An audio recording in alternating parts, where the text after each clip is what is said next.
Hello everybody and welcome to Watkins Glen International. It's time for the Ford Mustang Challenge, brought to you by Ford, built Ford proud.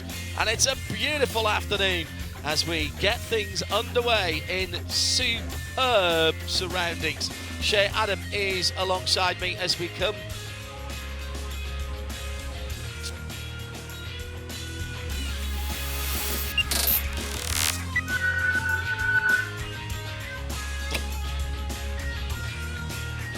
our international audience. 3.4 miles around, 11 corners, and you always know there's history in a circuit when there's names for the corners, the bus stop or the inner loop, the carousel, the heel and the toe of the boot, the S's. Yeah, well, lots of action areas here, particularly down to that first right-hand corner, downhill braking area. Always going to be tricky. New curbs on the entrance to that inner loop, which might just upset things a little bit. And then cresting the rise to turn 8, the heel of the boot. As the Dark Horse streetcar rolls off, we have 25 cars lined up. And at the back, Shea Adam in 24th and 25th position, a couple of drivers in the shapes of Alex Pachura and Max Zapalski, who we would have expected to have been further up the grids. They qualified much better than they are starting, but their cars did not pass technical inspection. Too much camber on both cars from two different teams. So this was not one team falling foul of this infraction. And the good news is they will still be starting the race. It's not as if they have been benched, and we do have a full grid of cars, 25 of them, out on the circuit. Well, that is 24th and 25th on the grid. On the inside of the 12th row, Kel Cairns for Leaders Credit Union competition in the number 66 car. Ahead one row in row 11, John Stroud for Capaldi Racing and Jack Lewis for Jack Lewis Enterprises. That's the 14 and the 73. On the 10th row of the grid, Dr. Rod Randall for Core Motorsports in the number 5 car, and Mitch Marvosh for Robert Noack Racing. Will be featuring that team throughout the race here this afternoon. On row number 9, Carl Bennett has the Amersian Fragrance competition car alongside Mike Stillwagon for Skip Barber Racing. That's the 1 and the 10. On row number 8, Nick Smither for Nick Smither Racing and Core Motorsports, Christian Back, 58 and 52. The number 10 is Stephen Vager for NV Motorsport. MDK's Tom Tate is there in the number 8 car. For Marcus Vento in the 18 car is on the outside of row number 6. He's got DJ Randall in the 94 for company. Wesley Slimp in the 47 is on the outside of row number 5. 48 is Zach Lee. He is pole position for the Legends class for the slightly older drivers out there. That's a really strong performance, putting him inside the top 10. Alongside him, Gabe Tesh for MDK Motorsports. And Brendan Godovich is on the 4th row as well with the 46 Precision Performance car. Row 3, Sam Paley in the 26, Nate Cicero in the 82, Southern Paley and Macumbi McAleer. Jeremy Fletcher is in 4th position for the Dark Horse class in the number 22 for Macumbi McAleer Racing.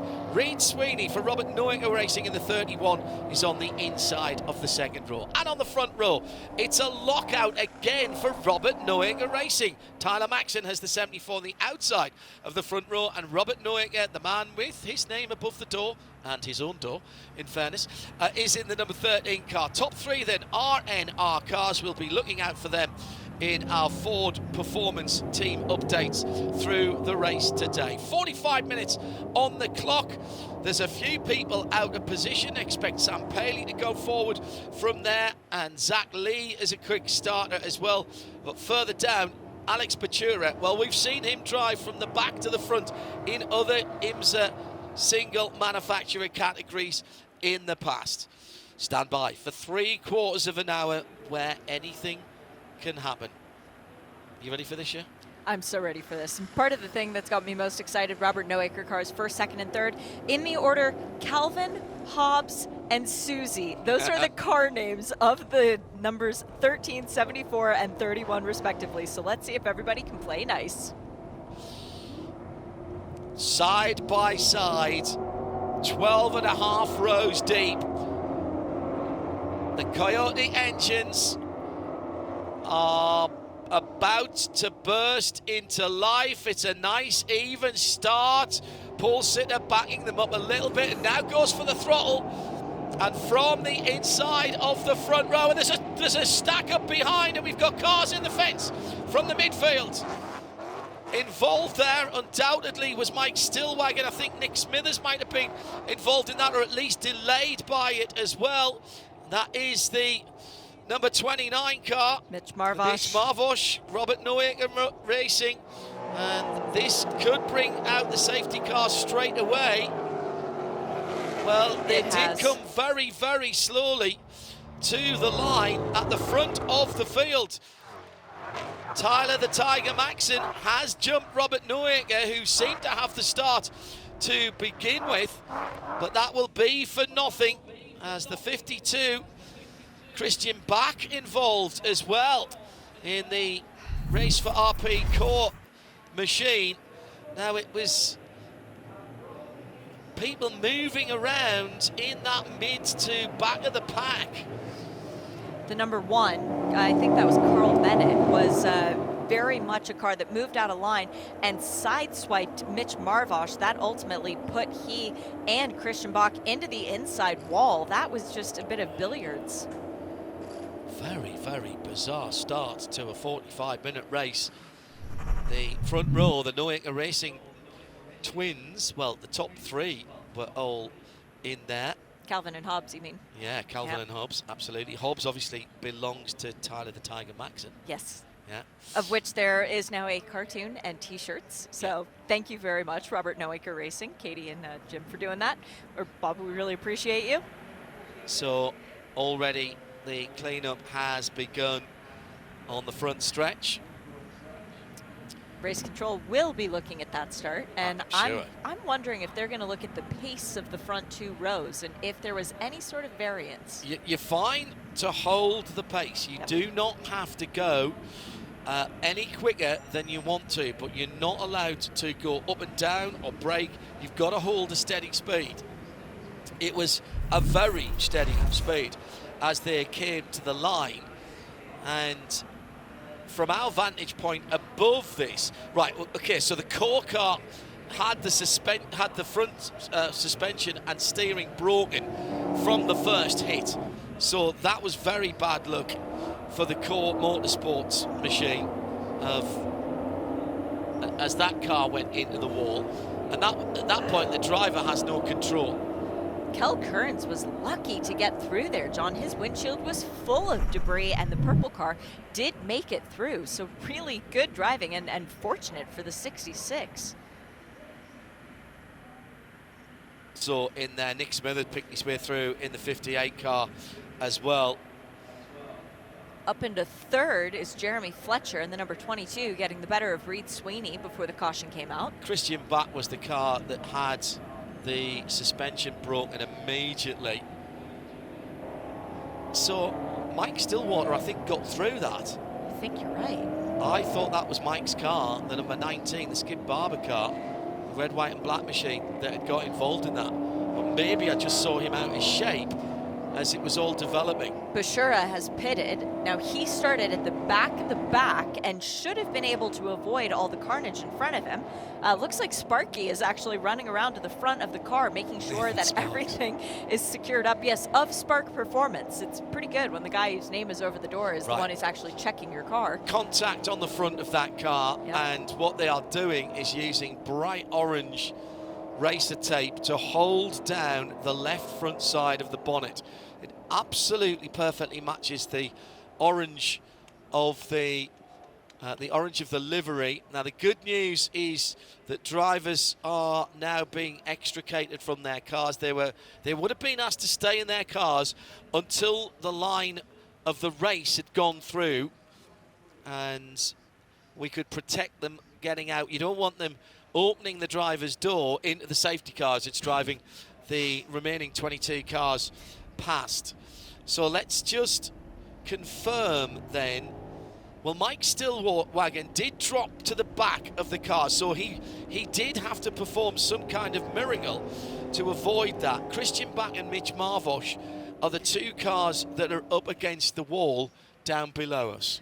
While we mentioned Mike Stillwagon, he's the one who got his car race week during Mid-Ohio. And it was pure white. It was at the track that they got that car, procured it. I'm not going to say it was delivered because that was not the car that was intended for Stillwagon, but he made the most out of it, had a really good debut weekend at Mid-Ohio, came into this weekend and until this morning was leading the points by himself with Zach Lee's pole position. They are now tied on 600 points as the 29 of Mitch Marvosh is being dragged off the wall and the 52 of Christian Bach is being loaded up onto the flatbed. This will be at least one more lap behind the safety car, but hopefully just the one more lap.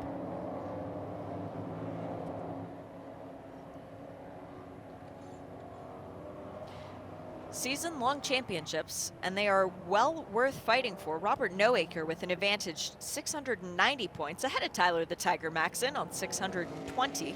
But what happens when you win the Dark Horse class? Well, you get $100,000 towards a GT3 or a GT4C.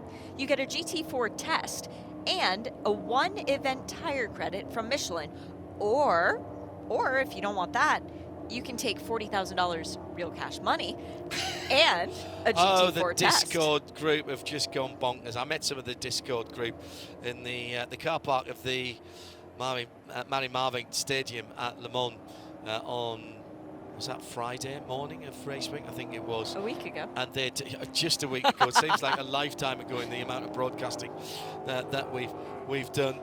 And the 24-hour race is not even the biggest part of the broadcasting that we do at Le Mans, let's be honest. They will have gone mad for that. You sounded like one of those game shows there. And call now. Well, if you win Dark Horse Legends, you've got your choice of a GT4 test or $20,000 real cash money. Ooh, that's tough. I would love a shot at Price is Right. That would be fun. You'd be good. I like the idea. No, not hosting it, just playing it. Right.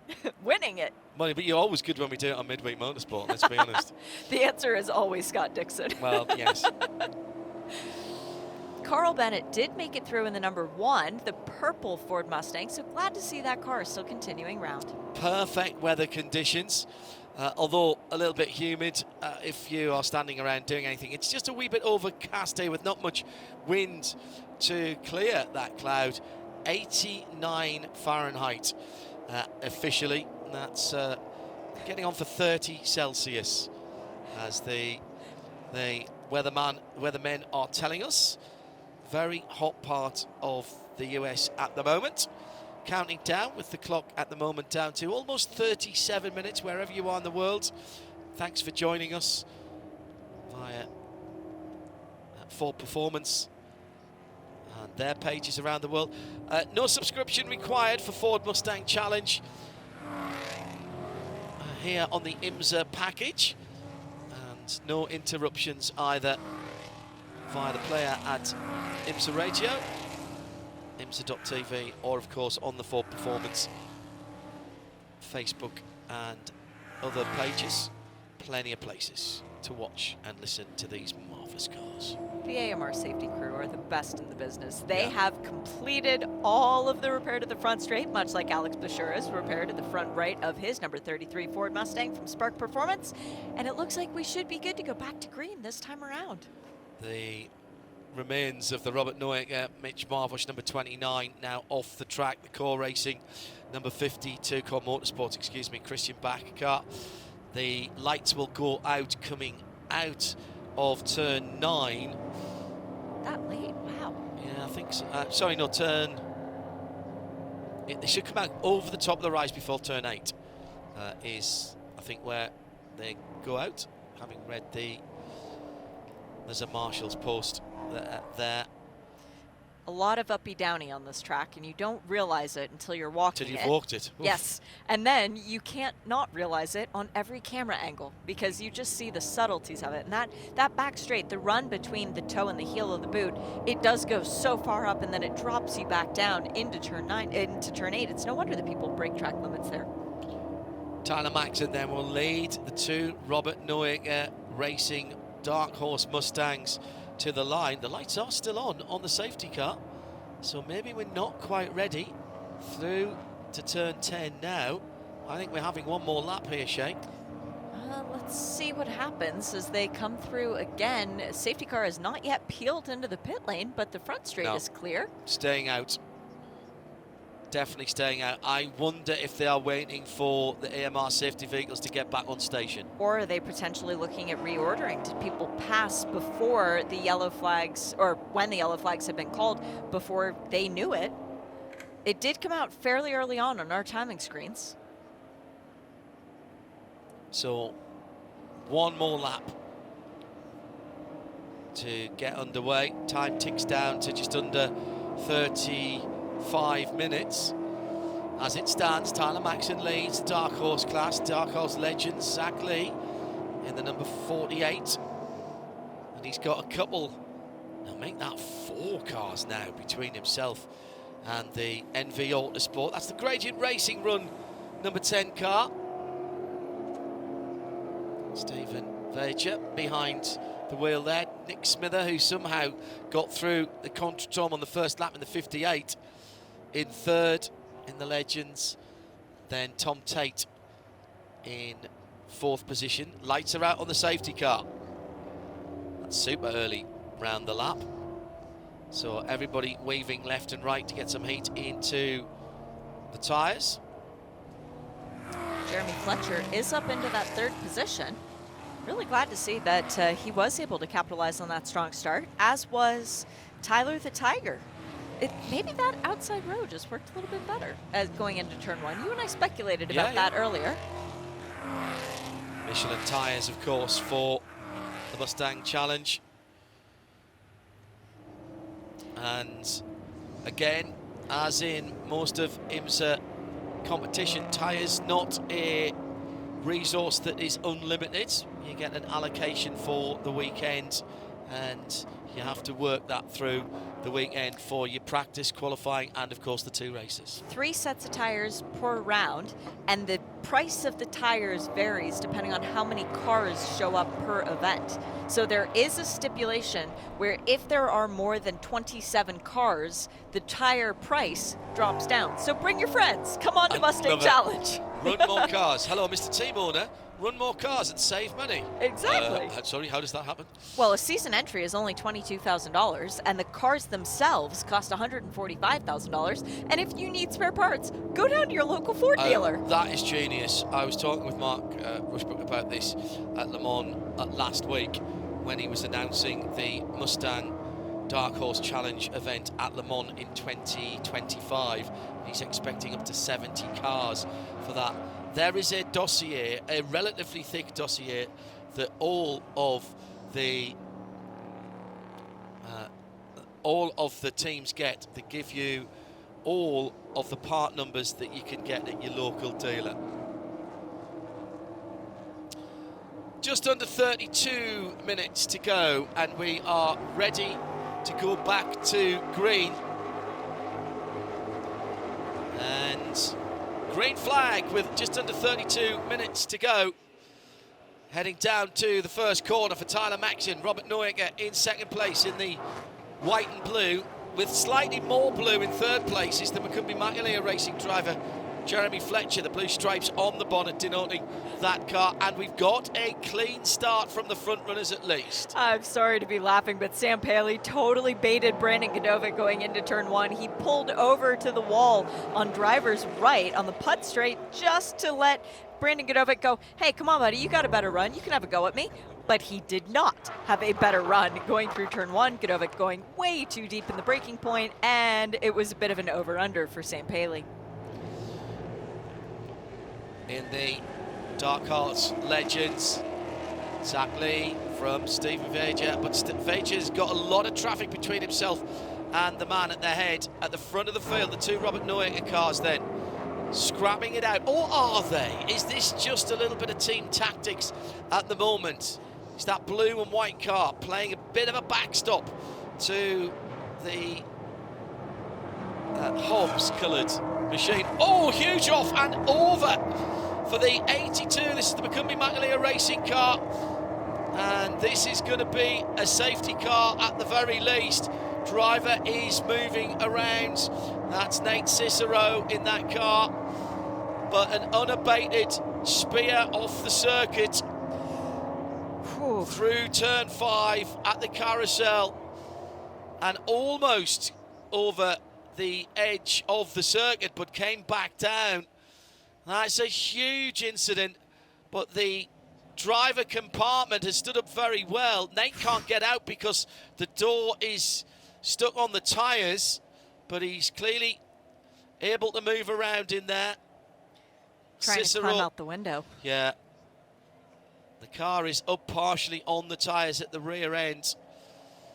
And Nate with enough room to stand out. Well, that's great to see as Nate exits the car through the window and holds his head. Now, was that his mistake, or did he get a helping hand as he's over the top of the 3-layer metal barrier? Shrugs. Now, that was a huge incident. He's not happy, so he may have had some help. Coming down to turn number 7. Oh, he's lost it massively early. And that may have been a stuck throttle of some description. Something went on there. He was gaining speed when he should have been slowing down. Now, this is a 6-speed manual box, a stick shift. And you do have an auto blip, but quite a lot of the drivers like the heel and toe and blip down through. I wonder if he caught the throttle with his right foot on the brake. But that was incredible to see. And how close was he to cleaning up Rod Sweeney in 4th position as he turns in, the car accelerates. Yep. And once he's on the brakes, he's on the brakes, but the car is not slowing down. Something weird at the back of that car too, because as he goes by Reed Sweeney with a big head of steam, it's almost as if the rear kicks off to driver's left. Very odd. Well, that's a thing because it's accelerating rather than braking. So I wonder, it would not be the first time that even an experienced driver had caught the throttle when trying to brake on a 3-pedal car. Safety work is already there. The MR safety team now have to work out how to get that car back. Well, that'll make the highlights reel for the wrong reasons. But the good news is that Nate got out of that car on his own, and the passenger cell, the driver safety area within there, as defined by the roll cage and all the other safety features, absolutely intact. The bits that have broken off, it's bad, of course it is, and it looks bad, but like any street car nowadays, there are crumple zones and areas of the car that are meant to dissipate energy. That was a big hit into the tyres, and the car landing back down on the tyre wall at the 3/4 way round turn number 7. I think Nate will have to go to the infield care centre just for a checkup. Standard operational procedure on that as well. That is a testament to the men and women at the Flat Rock Assembly Plant as well, from where the Ford Mustangs come.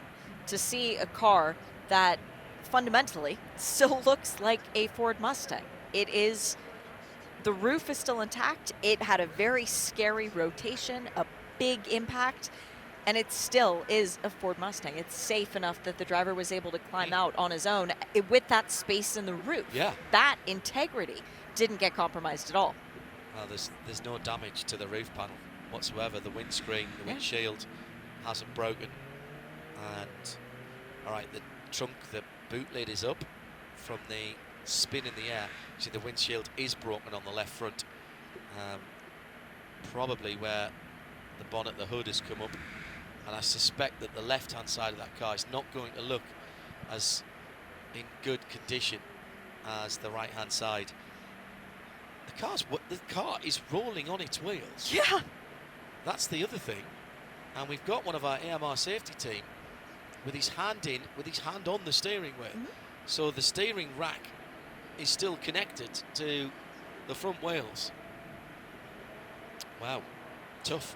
I know Nate Cicero is a skinny kid, but that's still a big opening for him to have climbed through with his helmet on and everything. Yeah, helmet and hand still on. Helmet and hand still on. That's a very good point.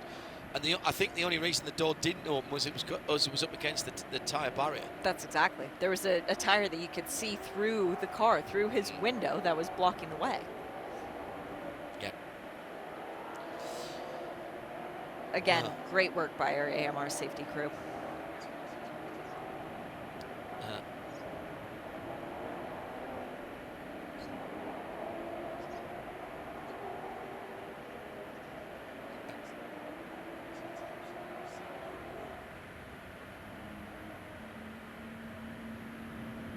Continuing round behind the safety car as the work continues at the toe of the boot. Under our second full course yellow of the race with 24.5 minutes to go. This is round number 3 of the championship. 10 rounds total for this season. Watkins Glen this weekend, Mid-Ohio to kick things off. Road America next in the beginning of August. Then we go to Circuit Americas with the WEC and finishing off the season with 2 rounds at Indianapolis Motor Speedway. That will be in October. In today's Ford Performance update, we are concentrating on Robert Neuecker Racing. A bit of a mixed bag at the moment. An early issue for Mitch Marvosh for the 29 car. The cars that are still running are doing very nicely indeed. Behind the safety car at the moment, and still controlling the race as they locked out the first 3 positions and have managed to hold on to that. So here is our Ford Performance Team update. Number 74 is Tyler Maxson leading. In second is Robert Neuecker himself, and Reed Sweeney just missing getting cleaned up by Nate Cicero there. Sits in 4th position. Their teammate Mitch Marvosh, the unfortunate recipient of a bit of a bang in the wall at the start, and so hasn't got a finish at the moment. That's today's Ford Performance Team update.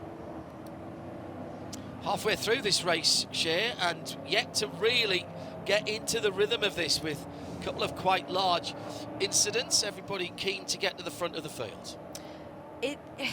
It was at the start of the race where everybody sort of was a little bit too much pent-up energy. And it's a bit odd considering that we raced 2 weeks ago, whereas we have several other series and several other categories who have been months without a race. You'd have thought these guys would have gotten it out of their system by now. So we are under the safety car for the 2nd time in the races. We just trip over half distance. The damaged Nate Cicero, McInerney Racing number 82, be taken back to the pits, and it's all because of a very, very scary incident indeed for Nate.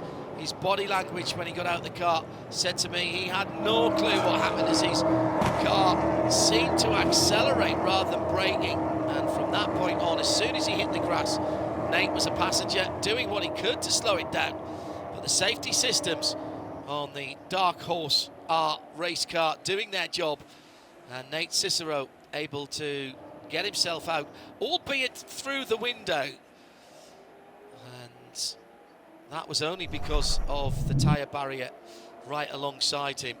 The left-hand side of the car taking, that's the driver's side of the car, taking the brunt of the damage. And it was great to see Nate moving around right from the very first moment that that car settled down. The right-hand side, well, that looks pretty good. The left-hand side, I think we'll need a wee bit of work doing on it if we're to see that car tomorrow. The team will be going over that, and the IMSA officials will want to put that back through scrutineering as well, just to make sure that there's no damage to the safety cell. Now, that said, and our clean-up teams have done a great job, now it's the turn of track services. And they are looking at the 2 layers of tyres that are herringbone fashion here at Watkins Glen, and the piece of banding that goes in between them. What they'll also be looking at as well behind that is the 3-layer of metal crash barriers and their fixings into the ground and the posts. That was quite a heavy hit at speed, and a place where that is unusual. That is very unusual to see that kind of impact there. You'll often see people going straight on there, but not at that speed. So they'll be taking a very good look at it, and our track services from Watkins Glen, as well as the IMSA AMR safety team, making sure that everything is safe before we go racing. It's an unusual accident. I've never seen anything like that here before, but if it's happened once... That's exactly it. If Nate went off there, who else could go off? Anybody, everybody could wind up going off in the exact same spot. So it is of prime importance that we make sure that the area is safe and track services and our AMR safety crew are happy with it before we get back to a green flag situation. We have seen this recently as a couple weeks ago, John, where there was a big accident and the track services were not satisfied with the cleanup, and so they delayed our return. So we started about 25 minutes ago with, well, not the greatest of starts, with two cars in the wall, and somehow the number 19 of Mike Stillwater, the white car, got through that, the number 19, but behind him and around him, he has to push his way to the wall and then jinx to the left, the car with the blue spoiler on the back. And caught up in that, Christian Back and Mitch Marbush. And then the second incident, this time for Nate Cicero, taking a wild ride from Macumbi Makalia Racing. He got out of the car on his own, but took some air there that he would not have expected. And they walked away, is all we need to say about that. And the integrity and safety built in to every one of these Ford Mustang Dark Horse are, and indeed every single car that races on the IMSA weekend. Big weekend for IMSA racing, one of the big traditional enduros in the US, and great to see the Mustang Challenge here at the Salence 6 Hours of the Glen. It's Adam and John Hindorf, hoping to have heard a slightly louder noise from the dirty engines in these Dark Horse are, but we must get things safe before we go back to racing. 500 horsepower in these V8 adequate engines. Very adequate. Stick shift, three Stick pedals. Shift, as it should be. Proper race cars. Proper cars. Yeah. Does have an ABS function, but does not have traction control. So 500 horses where the traction control is what you can hear through, what you can feel through the seat of your pants, and your right foot on the throttle. Please let it rain. Please, oh, at my some goodness. point this season, let it rain. Oh my goodness. Oh, that would be so much fun. Can you imagine the slides? Imagine the sideways slides. You get these cars sideways in the blink of an eye. The difference between going straight forward and going sideways is the mere flex of your big toe. I am remembering a former Ford champion in the GS category of the Michelin Pilot Challenge, Billy Johnson, celebrating winning that championship by doing an entire lap of Michelin Raceway Road Atlanta sideways. That's what we need. We need more of that, and that's what Mustang builds. They build cars capable of that because it's so much power. You were at the plant just north of Detroit recently, and Flat Rock. Yeah, Flat Rock. Yeah, and all of the associates there who work on building the street cars are so proud of what Mustang has achieved in motor racing down through the years, and currently in GT3, of course, and just gone to Le Mans for the first time as Mustang. In fact, actually, it may have been for the first time. I can't remember. Ford GT, of course, it would be. But Mustang at Le Mans. And I heard part of your report when we were playing it out on Radio Le Mans last week, where these cars are literally coming down the same line as the street car. So you might have John Hindorf's car going to the UK, right? Please, hello, right-hand drive in that dark grey with the Dark Horse pattern. That'd be lovely. Okay. Thank you very much. And the next one, so that's got Hindorf UK spec sheet on the side, and the next one could have Hertz, or it could have race car. Yeah. They do a full spread. And the most amazing thing, as you said, right-hand drive, there's no distinguishing between a car that is being built right-hand drive to go to England or Australia or any other one of the countries in the world that drives on the wrong side of the road if you're in America, but it could be destined for a racetrack. And we actually saw that. Scott Bartlett and I were joking because there was a woman pushing a chassis, not exaggerating, on a little rolly, on the dolly, on a little dolly, through the factory floor as we were setting up to do a presentation at the Flat Rock assembly plant. She was pushing it by herself, and written on the very bare metal frame as it was race car. Yeah. And this is a woman who was getting it ready to go into the paint department, where we didn't go in because you needed more clothes and more stuff. And we didn't actually have time. We were there for such a short period. But when we were then walking through the line, getting a tour from the plant manager, again, very quick tour, he was pointing out, oh yeah, see that one's right-hand drive. And Harry Ticknell immediately went, yes, that's mine. Yes, I'm interested.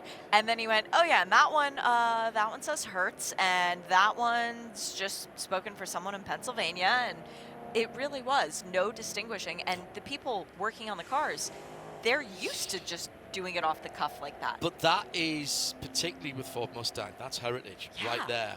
And you mentioned Hertz, of course. There's been a special that's been built for Hertz in very, very limited editions. I didn't get one when I picked my Hertz rental up at JFK. I did ask both Mark Rushbrook and Tom Wagner, who is one of the owners of Hertz, if I could get that sorted out. Oddly, it wasn't waiting for me. But, you know, you think back to the old 350Hs, the stories that surrounded that car were mythical. People would rent them on a Thursday night, take them home on a Friday, bolt the cage in, go racing on a Saturday and a Sunday night get them home, get the cage back out, put the carpets back in and take them back on a Monday morning. 4-day weekend rentals, huh? Just something for the weekend. No wonder they charge more for those. Just fantastic.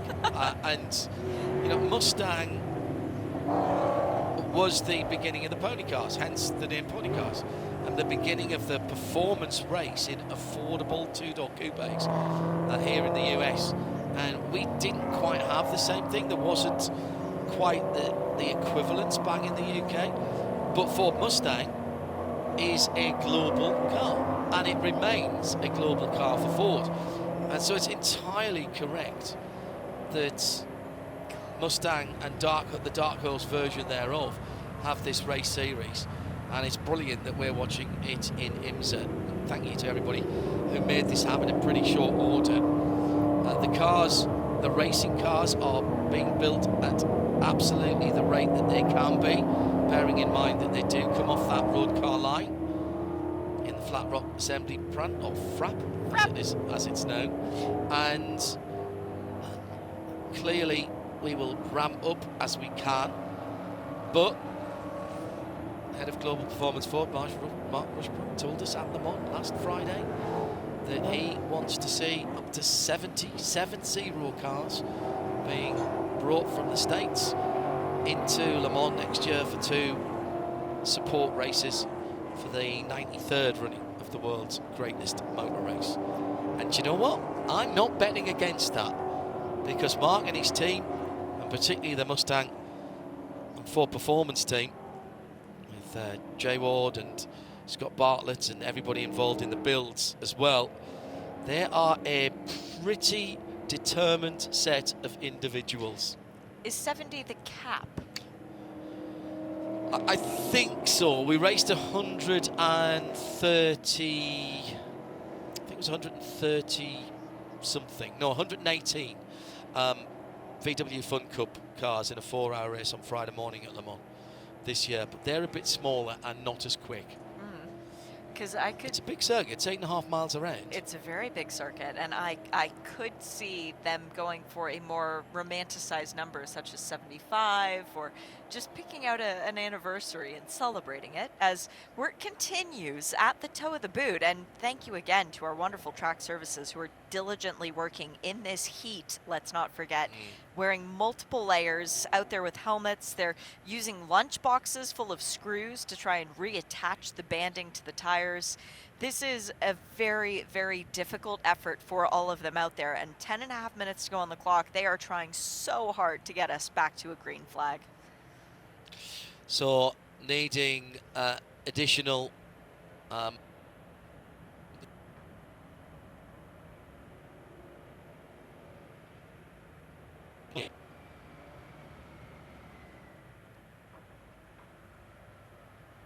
with the front bucket. I think that's just going to be to help put things back in place, unless they're going to use the rear scoop on that to pull the metal barriers back into place. I've seen that done before. Oh yeah, going in backwards. It is a deer. Nothing runs like a deer. It's not green though. It's not a big I know green that threw tractor. me out. Thank you. One for all the Jason Aldean fans there. They were playing Jason Aldean and John Pardee. It's great music last night, and then this morning again, the DJs at the track, they were knocking it out. I'm always locked into the highway when I'm out here. Oh, there's the new Garth Brooks music station as well. Very Big good. 615. Yep. Yeah, we've There's got that syndicated in the UK now as well. There's a Kelly Clarkson station on Sirius XM as well as That's Mosaic. great. That's great. Yep. Yeah. So it was my second guess. They are going to use the backhoe to just pull very gently the blue top layer of Armco, I think, back into position, because it's sitting slightly back where it has been hit. No, it's actually a couple of layers. This is very, very impressive work. What finesse. Yeah, absolutely brilliant by the backhoe loader, and he's just raising all the wheels off the ground by putting the front bucket on the ground. He's already got the stabilizers out there just to make sure that it doesn't move and spring off. Down under 9 minutes now as that goes on. This is such a disappointment for not only the drivers but the fans here. The initial start now, race control telling us they'll look at that after the race, that they really want to try and get this going, and we'll deal with anything else after it. Laps behind the safety car have been about 3.5 minutes, just under. So if we were to decide that the cleanup was good enough at the end of this one, we could get green for potentially 2 more. It's going through one at the moment. The Valvoline number 18 car is Marcus Ventos, the JV Racing team, sits 10th in Dark Horse. Just remind you that in all of this, Tyler Maxson, of course, having nicked the lead fairly early on from his teammate and team owner, Robert Neuinger. 74 orange and black car. Tyler the Tiger. And the car now being nicknamed Hobbs. Calvin, Hobbs, and Susie, all represented. They are big fans of Calvin and Hobbs. Nice. Robert Neuinger Racing. I like that. I was practically levitating when they said that. Jeremy Fletcher, the first non-RNR car with the Macumbi Macalia Racing, number 22 in third. Then Reed Sweeney in the third of those RNR cars. Sam Paley for Southern Paley Motorsports runs in fifth. Brandon Godovic in sixth in the 46 Precision Performance Motorsport. Zach Lee leads the Legends in seventh. Gabe Tesh in seventh in Dark Horse, runs in eighth in the GC, the general classification. DJ Randall next up for Court. He's a Dark Horse runner. Where's Slimp in the 47 Precision Performance Motorsport, and Marcus Vento finishes up the top 10. Nick Smithers in second position in the Legends. So where's Stephen Vega gone? So he's dropped down. He was running second in the Legends at the restart in the NV Autosport car run by Gradient Racing. He's dropped down to fourth. So must have been jumped on the restart for the half lap or so before we went back to full course yellow. I have had confirmation 70 is the cap for the Le Mans support race next year. Right. So get your entries in early and form an orderly queue. Don't take anyone else out at the knees. But yes, 70. So reserve your spot now. Yeah. VIP car. Sorry, I you had choked on something there. Stuck in my throat there for a moment. FIA Class C international license. No, actually, I don't think that would be required for this. Don't think you'd need a IMSA for this. Should we do 2 in-car microphones? Well, you don't come to Le Mans anymore, do you? No, but I did text Scott Bartlett and say, you're dragging me back, aren't you? You're trying to get me back in the game. Just when I thought I was out of it, you dragged me back. 5 minutes to go. And lights are still on. Yeah. I'm afraid to say that unless, as these cars go by, I'm not going to total the points yet, though. No, all right. I'm not doing that. Well, tell us about how the points are calculated. You can do, because that's quite important for a series like this. It is the same point scale as we have in the IMSA WeatherTech Sports Car Championship. Actually, no, it's the same point scale as Michelin Pilot Challenge. No points for qualifying as far as being doled out the entire way down. 10 points for the pole, 10 points as well for the fastest lap in the race, which goes to Tyler the Tiger and Zach Lee, as it is right now. So that's in class? That's in class. Right.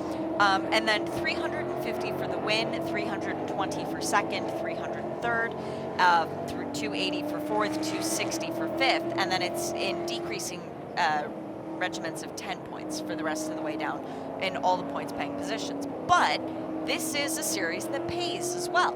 So if you win the race, you win $5,000. If you finish second, you win $2,500, and if you're third, you get $1,500. It's well worth being in those podium positions. So right now, we've got Jeremy Fletcher, for example, in third. This would be his third consecutive third place finish. That means he would have earned $4,500 so far this year. Wow. Not bad. In finishing money. In finishing money.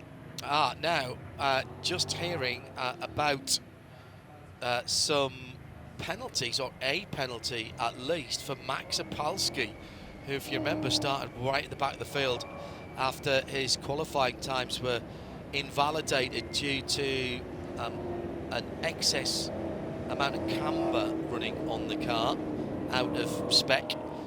He's running in 15th at the moment, and he's going to get a 10-second penalty post-race for a false start. Now that's awful news for him, because he made up positions in both of the starts, obviously, to get to 15th from 24th, I think he started in. And with everybody running nose to tail, then that's going to drop him right down to the back of the field. That is a worst case situation. Yeah. And poor Max started the day with that penalty. No, still safety. Still too many safety vehicles, I think, to hope that they might be cleared by the time we get to the end of this lap. Well, we can hope. There's no trouble in hoping. Star Wars had a new hope. Hope is not a strategy. Well, that is true as well. Safety car lights are still on as they go through turn 8 once again. This is the 12th lap of the race, but I don't think we've crossed our finish under green in this one. Totally. So disappointment for everyone bar Tyler Maxson. Made that early move to take the lead. He's a classy guy, though. He will be disappointed that this is a race win coming his way. Second consecutive race win should be said for Tyler Maxson, assuming that nothing happens before we get the checkered flag. But he'll have wanted to have earned it in a very different manner than this. Yeah.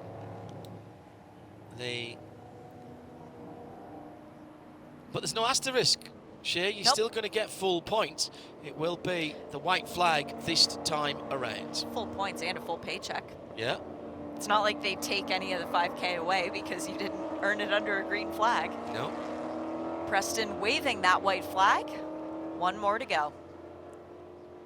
Now, positions are not locked in. They have to actually take the checkered flag in order to be classified where they are. So we'll hold off on announcing the championship, but I'll start doing the math. Okay. It's not quadratic equations, it's only arithmetic. It might as well be to me.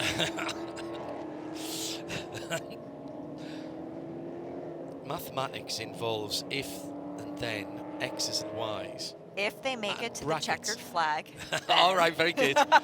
Then they'll get these points. Yes. Quite sure that's going to get you the gold medal.